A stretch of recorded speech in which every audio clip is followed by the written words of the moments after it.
Don't dogpile on people even if you think they did something. Yeah, I mean, the way I feel about it is like, if it is hard proven that they did something terrible, whether, let's say it's a creator, right? Or a company, they did something terrible. It's hard proof is out. It's absolutely damning evidence. I'll see that and I'll be like, wow, that's terrible. I'm not gonna go posting about it and like replying to them being like, you're a piece of shit, or like telling everyone I know. I just like unfollow. I just immediately, it's like, it's dead to me. Done. It's gone, right? Like I don't talk about these things because I feel like, because there's two things that could happen. Number one, it is true, it remains true, and now I am detached from it, so I don't have to worry about it. Or number two, what if it's not true? I don't want to contribute ever to like shit like that, and then I find out later I should never have done that. You know what I mean? Like I'm like, that's horrible too. So the move where you'll never be wrong is to just cut it off, because you can always just refollow later, right? You find out, oh, it wasn't a problem, that person actually didn't do that thing, you can just refollow.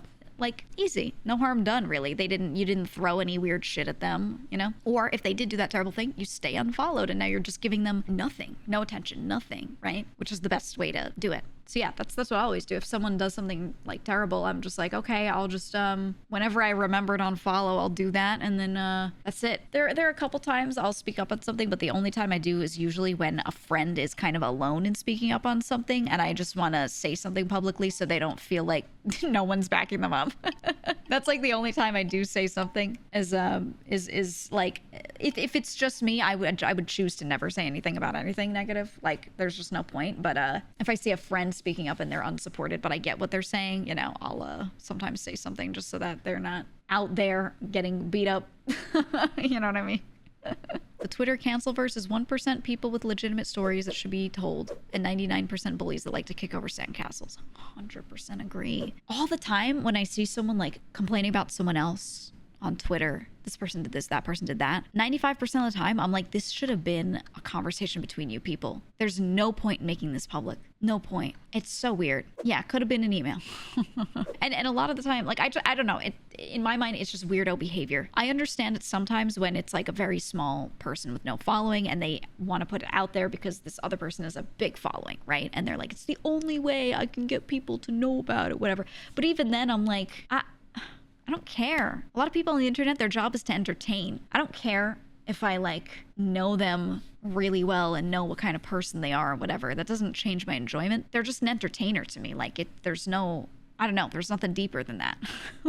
So someone will do something and they're not a perfect person and people are like, they must die. And I'm like, hey, I never expected anything of them because I don't know them like that. I would care about this if I met them in real life and I was deciding if I wanted to be their friend or not. But if I'm just trying to watch them, I don't care. Now, if they do something horrible, okay. But like, why complain that you just don't like somebody when like it doesn't pertain to anyone who's not literally their friend, right? I never knew how to handle that stuff, so I just kind of like ignored it, to be honest. Because the way I would always handle it, someone would come up to me. I get messages from people, you know, hey, heard that this person did this, that person did that. You should watch out for them. And I'll just be like, I don't know them, so I don't care. If they come up and talk to me and I have a problem with them, I will no longer talk to them. Okay?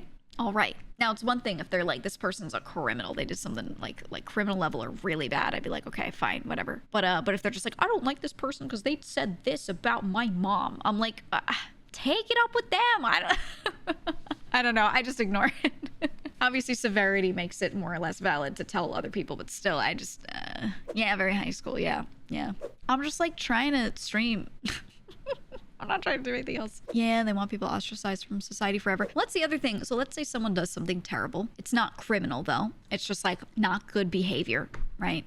Not good behavior. Turns out they're not a good friend to be friends with. If you completely ostracize that person and make it so that everyone, the moment they see them, knows all this shit that they did, whatever, and will never give them a chance, that person will never be able to get into an environment where they can learn and try to do better next time. Never. They just won't be able to. You've completely run them out of town to the extent where they will not have an environment to learn in. You're like, hey, I know you're a gamer and you like video games, but you can never talk to anyone who plays video games ever again because I told everyone who plays video games. So, you know, go take up knitting and make friends in a knitting club. You could do better there. I'm like, that's a lot. Sometimes it makes sense, sometimes it doesn't. It depends on what it's about, the severity and all that. But I think sometimes people run people out of town a little too hard over things that it's like, we could have just kept it back. What if they're a creep, though? See, that's different. That's like one of those things.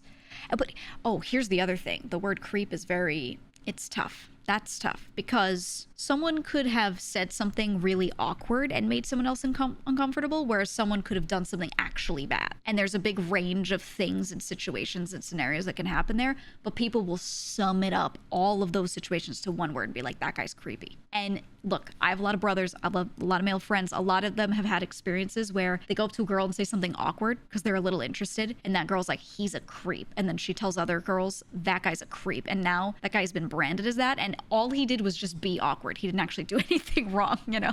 And some people will kind of like put those people in the same bucket with people who actually like have bad intent, you know? So that's why I like, you know, I try to not, if someone tells me that someone's like, they're like, oh, I didn't like my interactions with them, but there was nothing really tangible that was like terrible that they did, I'm like, I don't want to write that person off because like it doesn't sound like it was that horrible, right? Or like getting weird vibes from someone is not enough to be like, I'm gonna tell all my friends to cut him off.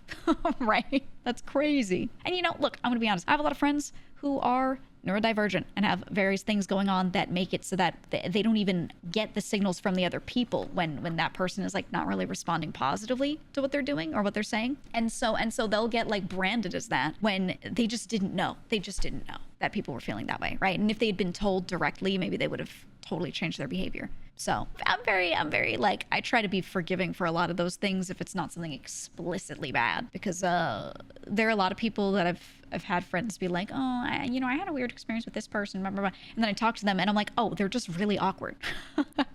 They're just really awkward.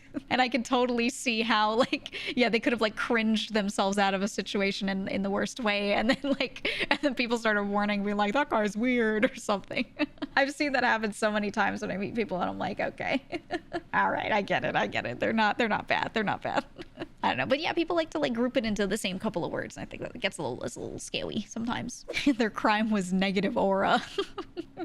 I think that's a good way to say it though. The term negative aura is a really good way to describe it, because you're telling someone that like you didn't like your interactions with that person, but you're not calling them a bad person or saying that they had any bad intent. You're just like, yep, they walked in and fumbled and I didn't like it. Right? And that's so much easier to say without like having other people not think that person's horrible, right? Yeah, it's stuff like that they're just better descriptors for it, right? The word creep is one where I'm like,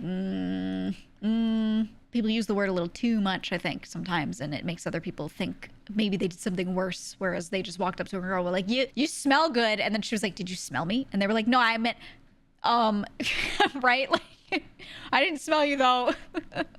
Like situations like that, there are people that be like, he's a creep, and then I'm like, no. That is creepy. Hey, but if someone walks up near you and you can smell them from there, that you're not being creepy by expressing it. You're just a little unaware. A little unaware. It's just how it is, man.